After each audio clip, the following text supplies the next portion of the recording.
Great. Hi, everyone. Good morning to those of you that are in the UK, and good evening to anyone else kind of worldwide on a different time zone. Yeah, it's great to be back in the group. I didn't come last week because I was away from Wi-Fi and computers and whatever.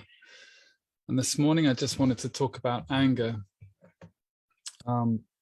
Anger in our families and our homes. And yeah, really the tagline for the talk is that there is no place for anger in raising children. Now, what I mean is, of course, all of us are going to feel angry, going to get angry in some ways, or yeah, mostly feeling angry. That's just part of our human experience, which we really must learn to role model how we deal with that, educate ourselves with how we deal with that, so that we can expect our children to also learn how to deal with that. We can't avoid that. If we don't know how to deal with it, there's no way we're going to raise children who are going to learn how to deal with it, or at least they're not going to learn from us. So as such powerful role models for our children, the most powerful role models for our children, we can't avoid this topic of needing to train ourselves up, if we haven't already done a lot of work in that respect, to manage our emotions. And anger is a great one. Anger just has no place in how we relate to children. So, you know, that might be the first time you've ever heard it stated like that. But, you know, of course, I don't even need to fill in the gaps for you all as to why that's the case. They're children, they're learning, you know, they're born perfect and with no bad bone in their bodies. And so any communication or expression or interaction we're having with our children, or any ways in which they're playing out or expressing their emotions, or any communication they have with us, any which way they're acting, is basically perfect as it is. And for us as adults, we can also maybe take quite a bit of responsibility for not having given them the tools, not being able to role model ourselves how to relate. So, you know, monkey see, monkey do. Our children watch us, that they're not listening to our intellectual justifications, or yeah, they're not listening to our verbal communication nearly as much as they are listening or looking and learning from how we actually behave, how we actually act, not how we say we act, but how we actually are showing up in each moment. So how do we deal with anger? However we deal with anger, they're going to learn that straight away. This is one of the amazing things about parenting, is that if we do role model good, you know, behavior we want to see, or a way that we want to see in the world, we can be pretty sure that our children are going to learn that from us without any words, without any need for us to teach them that. They're just going to pick it all up from us. So it's great in one way, and in another way, it's a real challenge for all of us. This is where I think a lot of parents, a lot of us parents can feel really trapped, is that it's such a harsh mirror. Our children's behavior and our children's speech is a perfect reflection of what they've learned from us most often. So yeah, you know, I wanted to just address this, that feeling the anger, I just want to be clear, like every single emotion under the sun, we are going to feel. So anger, jealousy, despair, depression, yeah, love, you know, all the spectrum, positive emotions, euphoria. I'm trying to think of the other positive emotions. Yeah, just well-being. All of the different emotions are going to come up, and of course we have no problem with the positive ones. And for many of us, we're really in denial. I can certainly speak from my own experience that we're in denial about the negative ones. I would never have associated myself with anger or jealousy until I kind of did my own work on that in my mid-30s. So yeah, we're going to feel these things, sure, but in raising children, it's just a great thing to be told, I would say. I was extremely grateful to hear it actually quite recently said in this very clear way, that there is no place for, certainly no place for acting out of anger. We have no need to do that. We certainly have no responsibility to do that. Some of us can feel like, because of how we were parented and because of how we were schooled and because of the culture of just generally relating to children over the last 100 years and probably longer, we can feel like we actually have to. We're meant to get angry with our children to show them, you know, this is like part of, I don't know, putting up good boundaries or something. Of course, I believe in clear boundaries, but there is absolutely no need for that to come from a place of anger. And there is also no benefit from us relating to our children from a place of anger. So anger is pure fuel for benefit. It is very powerful energy for bringing benefit to our relationships. And so, you know, we need to know how to handle it, because much of the time, and we all know when we have acted out of anger, because it feels awful. It just feels so awful to us. It feels awful for our children. And, you know, sometimes we can then resolve things and there is some learning. But most often it's a pattern of behavior that plays out again and again and again, up and down, up and down, up and down. Anger, reconciliation, anger, reconciliation. You know, this is a very dysfunctional way of relating. It's certainly a real challenge for children growing up in that kind of environment. And, you know, we all have to put our hands up for having acted out anger at some point. I would imagine, I can. And those moments in my parenting have been really pivotal to my commitment to work on it, you know, to really show up differently as I get the experience each time of feeling very angry, feeling very frustrated. Yeah, those the early years challenges I had as a father, you know, there's a few moments I can remember where I really never ever wanted to treat my children in that way again. You know, I'm happy to say nothing too extreme, certainly no extreme physical violence or anything, but certainly some physical rough handling. I'll just be honest and vulnerable about this. You know, times where I just handled my kids roughly, where I knew I was in an angry state. You know, those will stay with me forever as a way that I never ever want to relate to any child or being of any age. Yeah, so all our children's behavior is communication. This is well known by all of us, and it requires nothing but empathy from us. We really have to empathize and understand where they're coming from. It's a communication of a need. Something is needed there. There is something more we can provide to help our children when they're angry with us, or when we're angry with them for what they're doing. And yeah, we need to definitely take responsibility for the culture. Broadly speaking, we're part of that, the culture in our homes, the schooling systems that we're relying on. You know, we might not like the schooling system we're relying on, but, you know, nonetheless, we are putting our children through that. We maybe have no other option. I totally understand. It's very hard to find the perfect school on your doorstep for free. You know, if you have the money, great, but then you maybe have to move somewhere else. And where do you go? We've been on this journey as a family, looking for the perfect school. And but yeah, we still have to take responsibility for how we've parented, how we've schooled our kids, and the culture that we live in, and how we perpetuate that as well.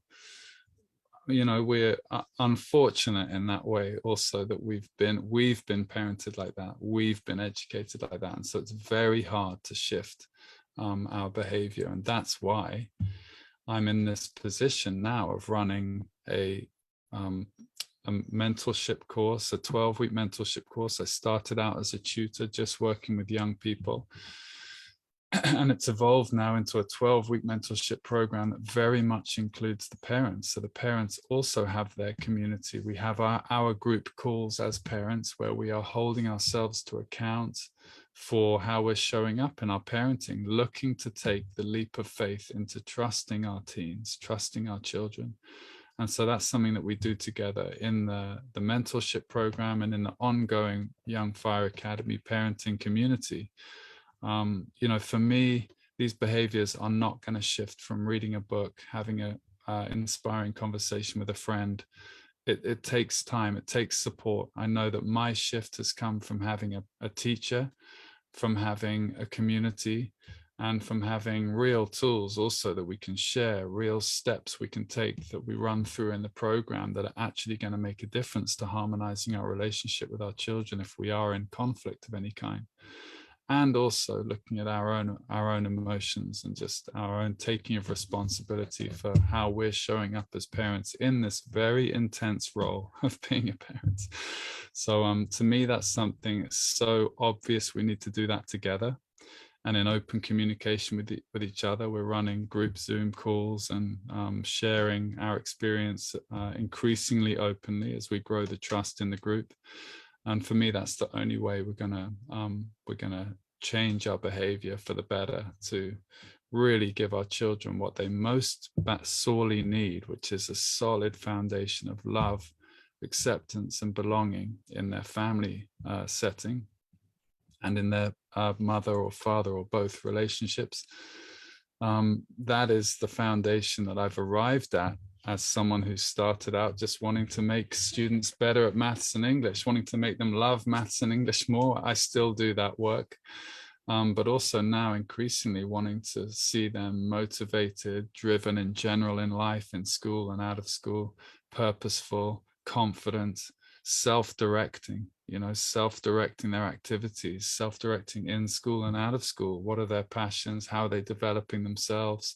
And leaving that open space for them with their parents, allowing the parents to step back, stop the perpetual attempts to control and micromanage and coerce and nag. And yeah, it's been interesting this year hearing from parents that they came into the program thinking that the biggest shift was going to be for their child, kind of thinking that their child was the one that had the problem. They're the one that needed to work harder. They were the one that needed to mature more and take more responsibility and all these things, which I totally agree.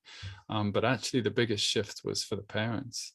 And they were really surprised and I would say delighted to see that they really needed some support to get off the ride of controlling, coercing, and really making like a full-time job, usually alongside their full-time jobs, their full-time job of just micromanaging their teens, when there is such benefit to allowing them to step into their own powers of self-leadership and their own genuine maturity and responsibility. And so the program I run does that. It helps both the parents step back and for the teens to step up. That's what teens most want. They are so frustrated not to be leading their own lives, not to be exhibiting the maturity to themselves as much as anything, to take responsibility, to need to be nagged the whole time for such petty things, usually, that they know they could take responsibility for. So they're looking for that. Even though it might look like they're avoiding all responsibility, that they refuse to grow up, they refuse to put anything into their schoolwork. A big part of their frustration is that that's what they most sorely want. They want that ownership of their own life. They're so frustrated to still be like babies or children. They know they're kind of in that hangar of like in between being a child and being an adult. And it's the freedom they're actually looking for, and it's the only freedom they're going to find. If they're looking for freedom in all the other places, drugs, sex, technology, whatever, it's not going to lead anywhere productive or beneficial. Actually, a lot of that can, in fact, all of that can as well. But perhaps you know what I mean, that real freedom in my experience lies in meaningful activity, conscious choices, and really knowing what you're about, developing purpose and being active in that and stepping into your own self-leadership when you're a teen. And of course, for the future job market, that's also something I'm very interested in, with helping the parent-child relationship as the fundamental basis for flourishing in life as for a young person. or one of the most powerful bases for that. Yeah, the future job market, it needs students and graduates who have substance, who really know what they're about. It does not need drones who can jump through hoops and do what they're told. It's not where we're leading as a global human society. It's not how the job market is developing. So the leap of faith into trust for parents also is it's essential if you want your child to flourish in career terms and also in relationship terms. This template relationship with the parent also then plays out in future marriages or future partnerships like that, and friendship groups. So yeah, to me, this is where it's at for all of that. This will impact on all of that. How they develop their natural strengths, gifts, and talents, and start to take responsibility for what they love to do, what they can do, start to see their own abilities far outside of just being given an empty grade because they've been flogged by a bunch of tutors and teachers and parents. That is next to meaningless to me in this day and age. And of course, it means that when they go on to the next qualification, they will have less motivation, less to draw on, less natural drive to draw on to then jump through that hoop. So for parents and for teens, it can get more and more and more tiring to approach it in that way of controlling, coercing, micromanaging, nagging. So the opportunity I see is for parents to do a lot less and for everyone in the family to gain a lot more. But it's not stepping away, it's not neglecting, it's not giving up on your child or something. It's still just as much presence and support and love, just in a very different form. In some ways the work is being done more in, like the topic of today, looking at how we deal with our own anger. How do we deal with that as parents? Yeah, and for me, I use a tool called Short Moments, which is a profound tool for just allowing that emotion to be as it is, and resting in that moment as far as I'm able, being with that energy, feeling more and more how that energy is in my body, identifying more and more with that, rather than just smashing around, slamming doors and shouting at people, and then like looking back on it going, wow, I was crazy back there. Like in that moment, wow, I was crazy back there, and boo-hoo, like just feeling so wretched. When we play out like that, wow, it feels shit. So let's be real about that as well. Yeah. So yeah, identifying how that feels for us is a great step as adults, to just go, wow, the anger is so potent. It's so potent. So we need to take this step to educate ourselves first, before we have any chance of raising children who also know how to regulate their emotions and how to deal with those kind of situations. And it is a team project for any family. It's something you can invite your children into as well, to just go, wow, we can do this together. If you feel like you're right at the beginning of the journey, then you can evolve that together. And of course, that's what the program I offer does. It runs in parallel. I'm speaking with both the teen and the parents about these the family dynamics, as well as the academic work and the future life goals of the teens and their mindset in relation to schooling and everything. So that can be a really beautiful journey together, and it is one of the great leaps that humanity needs to take right now, is to step into a far clearer and more empowering and more vulnerable, more open way of looking at how we're relating. We need to open up to all of the kind of grisly scenes that go on behind closed doors in private houses and in classrooms in schools without the parents being able to see. I think if we could see into our classrooms, private school or state school, I've heard some things to me that are incredibly shocking from private school students. So, you can't pay your way out of poor relating, because the teachers, again, in those schools have also been educated and parented in the same ways that all of we have. And so, yeah, this is the threshold we find ourselves standing in, where we really need to take this leap into understanding our emotions better and knowing how to be with our emotions better, so that we can role model that for our children. Okay, wow, that was maybe much more profound than I kind of wanted to go. I hope it was useful. Please do let me know if it was useful and what resonated.